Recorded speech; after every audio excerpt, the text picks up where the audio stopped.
welcome to H360 Health Talk. We're here this afternoon with Rachel Zinman. She is an yoga expert, instructor. She is an award-winning musician, writer, and amateur filmmaker.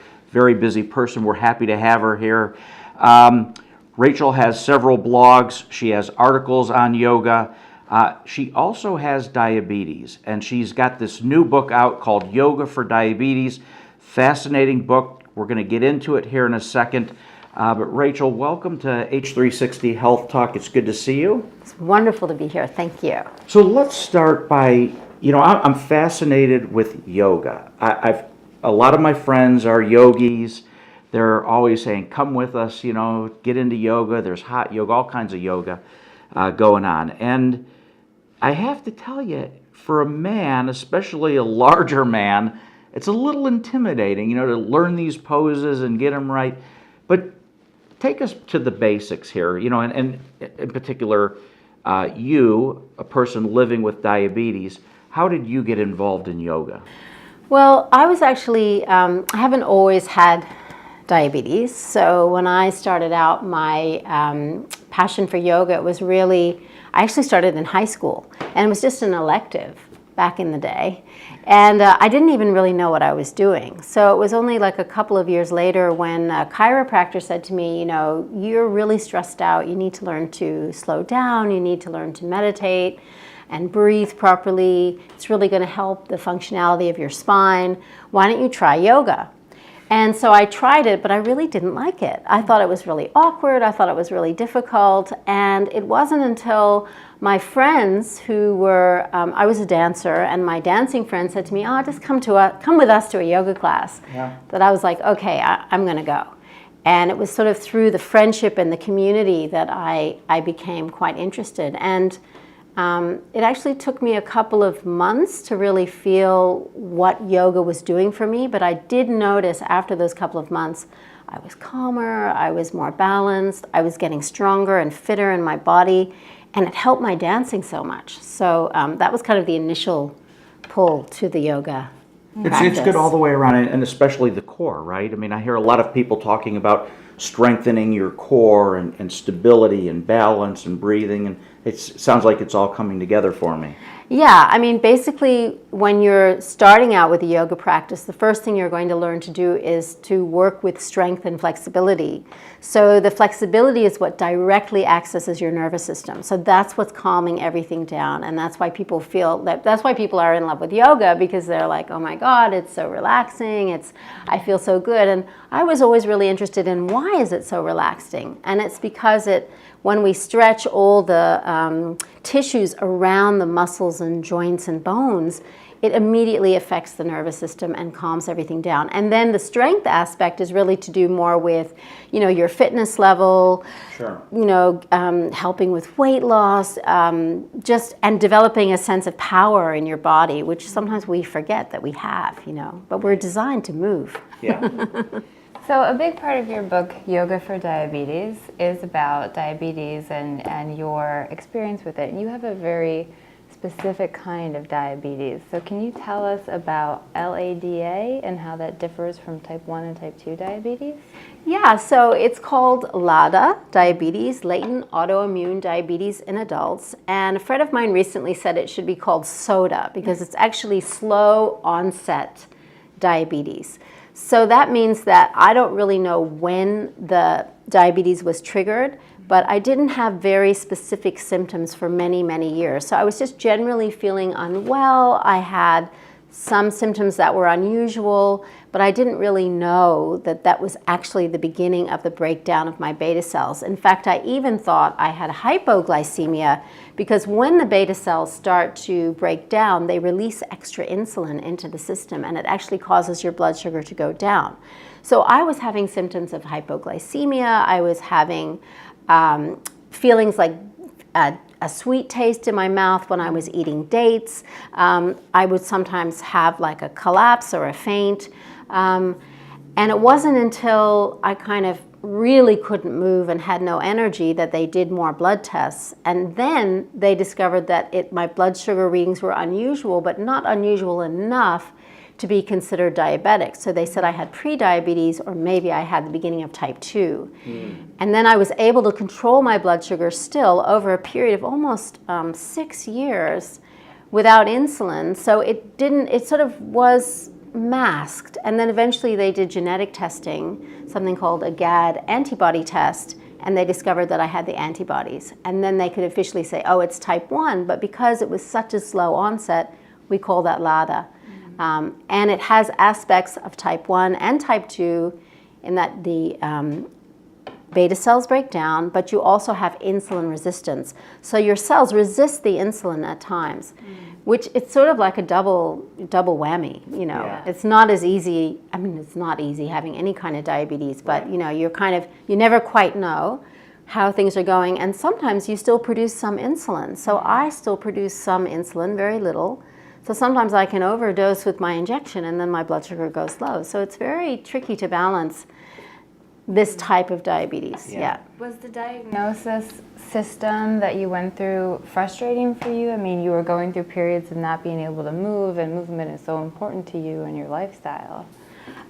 It was frustrating in that I didn't really know what I had. And back in 2008, they didn't seem to know as much about latent autoimmune diabetes in adults as they do now. So I was frustrated because I was trying everything I could to reverse, stop, control the situation. Sure. Yeah. And I just felt like I wasn't getting answers. And so, you know, I just feel like awareness is so important, because if I had known about this particular type of diabetes, everything would have made sense to me, and then I would have been less frustrated. Yeah. So they say, you know, exercise and diet is the first kind of line of defense there, especially when you're diagnosed with pre-diabetes, right? So you're a yogi and you're going along and life is great, and then you're diagnosed. You're still a yogi, but did your yoga practice, how you practice yoga and the poses and what you do and how you view yoga, did it change after your diagnosis? Do you practice yoga in a different way now than you did prior to your diagnosis? I think the main thing that I learned, and this is really a gradual process for me and something I talk about in the book, is understanding the science of Ayurveda. Ayurveda is a very ancient Indian science of healing, and it means the science of life. And it looks at the elements in the body and the elements around us. And it says that we each have a unique combination of elements in our body. And so there's actually a right yoga practice for your type. Now, Ayurveda has also been treating diabetes for over 4,000 years. And they actually say that there are 20 types of diabetes, which are categorized by your constitution, the different excretion processes that you do, and they analyze everything in very detailed ways. So once I had the diagnosis, I went back to Ayurveda and I went, okay, now I know what type of diabetes I have according to Ayurveda and what sort of treatment practices, lifestyle, diet, everything I will need. And then I applied that and I immediately saw results. I see. Yeah. And so can you talk to us a little bit more about diet and lifestyle and other areas of your life that yoga has really provided some benefits for? Well, diet-wise, they say something called mitahari, which is a balanced diet.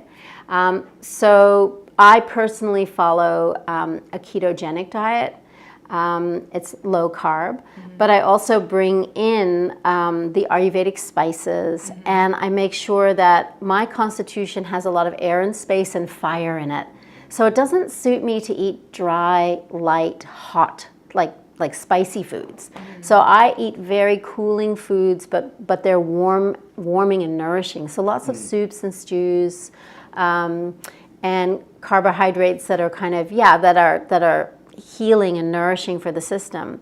And then I make sure, again, according to my constitution, that I really stick with routine, because when you have a lot of air and space in your system, you can tend to kind of be a little bit erratic like the wind, and you cannot really focus. And I think part of living with diabetes is if you have a really set routine, you know you can rely on that routine and the foods that you're eating, then your blood sugar is going to be a lot more stable. So that's really how I approach it with the discipline that I've received from my twice daily yoga practice. Yeah. So how does someone kind of get diagnosed with this like Ayurvedic constitution? How do you know that you have air and space and fire And water and earth. Yeah. You basically, there's a couple of ways. One is a questionnaire. So you answer a whole bunch of questions related to your physical structure, and then how you digest, and also mentally, how you approach things mentally, physically, emotionally, from an action point of view. So that's a very thorough way to do it. The other thing is you go and see an Ayurvedic doctor. They're called Vaidyas, and they take your pulse. And the deeper pulse is your constitution, what you're born with, and then the surface pulse is actually your current condition. So usually when you're looking at diabetes, it's like an overlay. It's like the current condition, because the blood sugars are always fluctuating, so your current condition is always changing. So you might not need the same practice on Monday that you need on Tuesday, because Monday your blood sugars were level, but Tuesday your blood sugars are too high. So you want to really accommodate for that. So it's really knowing your body, right? There are probably triggers or signs that you experience that you say, okay, this is familiar to me, I know what to do. Are there other forms of meditation or exercise that you've incorporated into your routine along with your yoga? Yeah, so the big thing is breathing, because breathing is so profound in oxygenating the system and bringing more energy into the system. And I feel that what happens often in a life with diabetes is you're depleted a lot, because you're dealing with fluctuations in your blood sugar. It's no guarantee with insulin or medication, depending on what type of diabetes you have, that you can keep it stable. So you're losing your immunity, your energy all the time. So when you breathe strongly or there's lots of different breathing practices that you can do to energize the system. So I actually have incorporated those into the book. And then, so I do quite a strong breathing practice every morning, especially when I'm having a day where I'm not feeling very good. I make it a point. And then also, I don't call it meditation, I call it concentration, because I feel like meditation is very scary to people, because they think I have to stop my thoughts. But concentration is something we do really well. Like if we have to perform a task, we concentrate on that task, and we don't think about anything else. And that's the same with these kind of meditation concentration practices, is you basically learn to focus in on your breath, or on an image, or on a sound, or on a shape. And using those techniques helps to focus the mind, and then it pulls the mind out of its need to identify with all the stressful thoughts that we're having. Yeah. So concentration, yes, every day. Yeah. So you do a lot of teaching, a lot of writing, you have tons of yoga workshops all over the world. How has this really helped to enhance your appreciation and understanding for yoga? Well, I think when you are teaching others, obviously you learn so much yourself, and you're seeing, where people need more support, where you need to let go, and then I also can reflect on that and bring that into my own practice. I think writing about yoga, and especially writing about yoga for diabetes, has just opened up a world of self-expression, which I find very balancing and very healing, on an emotional, mental level as well. Yeah. So music and writing and work. So how does all this play into? Well, you're very busy. Tell me about some of your other things that interest you, and your music. Yeah. So when I was living in New York from 2000 to 2004, I was in the process of, I didn't know I had diabetes then, but I was in a health crisis. And I was working with a teacher in New York named Alan Finger at Ishta Yoga. And he's the one who introduced me to Ayurveda and some of these deeper practices.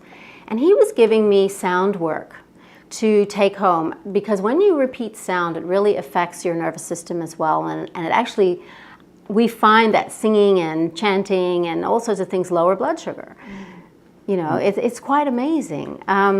So I was working with him, and I had always been interested in music and involved in music because my father's a musician.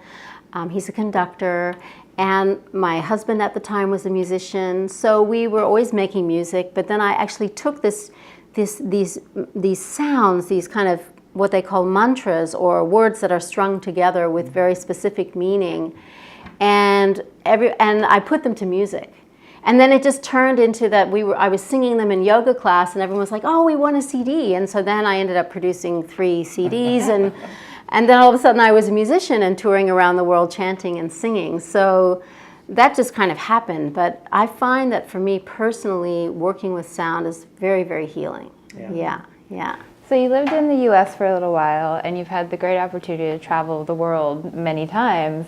What is your impression of the diabetes epidemic in the U.S. and what can be done about it?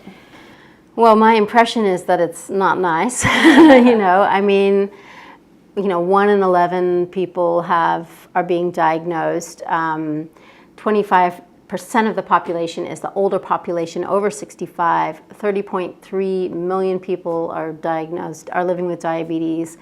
I think the solution is definitely medication is absolutely essential. I mean, this was a big let go for me, that I needed insulin, that people really need these medications. They're life-saving, they're super important.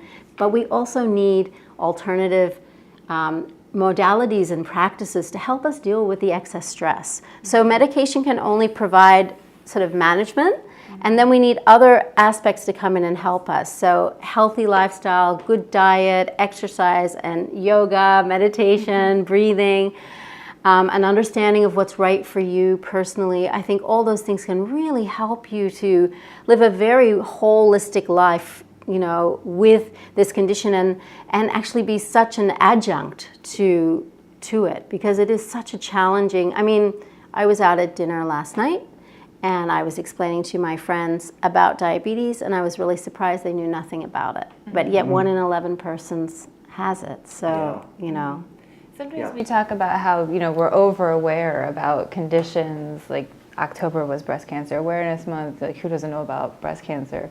So it is so surprising that with all the diabetes awareness events going on around the U.S. and around the world, that people still wouldn't know anything about diabetes.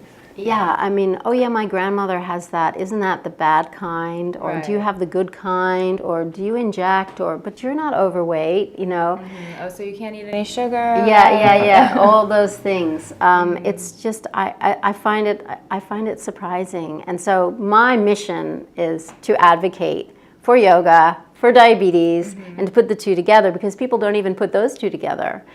People living with type 2 don't consider that they're fit and flexible enough to do yoga, but they actually can do yoga because there's a yoga that can suit them. If the teacher knows what they're doing. Sure. And people who are yogis, they know nothing about diabetes, but really yoga teachers should know more about it, because people will come into their class and they might have a low blood sugar, or they might have their pumps or CGMs and things going off. Sure. And it's good to know, rather than thinking there's something wrong, or that's their phone, or So, Rachel, where does the beginner get started? The journey starts with the first step, and that the first step is sometimes the hardest step. So if I'm a diabetic and I want to get into yoga, where is it I start? Tell me, what's that jumping off point? What's that first step I need to take? The first step is to find a teacher near you. Go into an actual yoga studio. Don't start online, because starting online, you're bound to feel overwhelmed. There's too many choices out there. Get a recommendation from a friend who does yoga. Go to a local class and tell them, I'm a beginner and I live with diabetes, and I've never done this before. And you might even consider having a private class, or a private having a private first, so that you can really just get the basics. And then once you have those basics and you start to get confident, then you can get more active and join a group class, or go online and start to do some of the online stuff. But in the beginning, you really want to work with a teacher. And I know that's very, like, it's not on trend because we do everything online now. But yoga, because, you want to make sure you're not going to injure yourself, and that, there's things you can do as a beginner where you don't even have to do some of those more complicated things like down dog, or, you wouldn't be doing headstand or handstand. You might do simple things at the wall. You might do things in a chair. You can do things so easily and simply if you have the right guidance. Yeah. That you took the words right out of my mouth. I was going to say it's really important, I think, for a beginner not to get frustrated by not being able to do some of the cooler poses. It's just start where you are at, where your body's at, and everything else will kind of fall into place. That's exactly right. So where can our viewers learn more about you and your writings and your music and your workshops? Well, lots of places. I have a blog. It's called yogafordiabetesblog.com. I've written a book which really has so much information for beginners in it. It is not an advanced yogi book at all. It's a yoga book because I wanted to write a book which would be really accessible to anyone just wanting to try yoga for the first time. So I even talk about how to choose a yoga mat, how to find what to wear for yoga, how to set up your yoga space, and then to determine your constitution and then find the right practice for you. And I even give modifications. So if you can't do what's in there, you can do the easier version, and there's photos of that as well. So I've got my blog, and then if you want to check out my music, it's www.subwaybhaktis.net. Subwaybhaktis.net. And yeah, those are the best places to catch me. Well, Rachel Zinman, musician, living with diabetes, and author of a great new book called Yoga for Diabetes. Thank you for joining us on H360 Health Talk. Thank you so much. It's been great. Thank you.